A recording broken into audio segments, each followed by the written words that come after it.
যেটা আমাদেরকে ভাষায় বলে দিয়েছিলেন, পশ্চিমবঙ্গ আমার, আসাম আমার, মণিপুর আমার, এই পুরোটাই হয়ে আমাদের।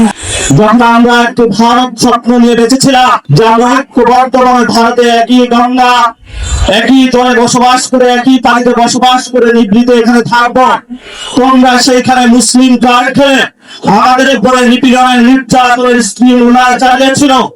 আমরা বাধ্য হয়ে স্বাধীনতার আওয়াজ তুলে সে একই জায়গায় আত্মপরিত হয়েছি। নতুন করে যে স্বপ্ন তুমি আমাদেরকে দেখাচ্ছ, সেই স্বপ্ন তোমরা 47-এ ভঙ্গ করেছ।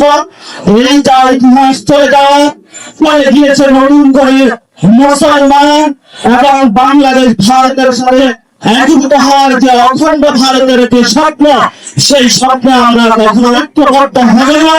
এবং তোমরা যে স্বপ্ন দেখো, তোমাদের সেই স্বপ্ন বিনা স্বপ্নে থেকে যাবে, বাস্তবে কখনো হবে না। যদি বাস্তবে হওয়া সম্ভব, যেটা আমাদেরকে ভাষায় বলে দিয়েছিলেন, পশ্চিমবঙ্গ আমার, আসাম আমার, মণিপুর আমার, এই পুরোটাই হয়ে আমাদের।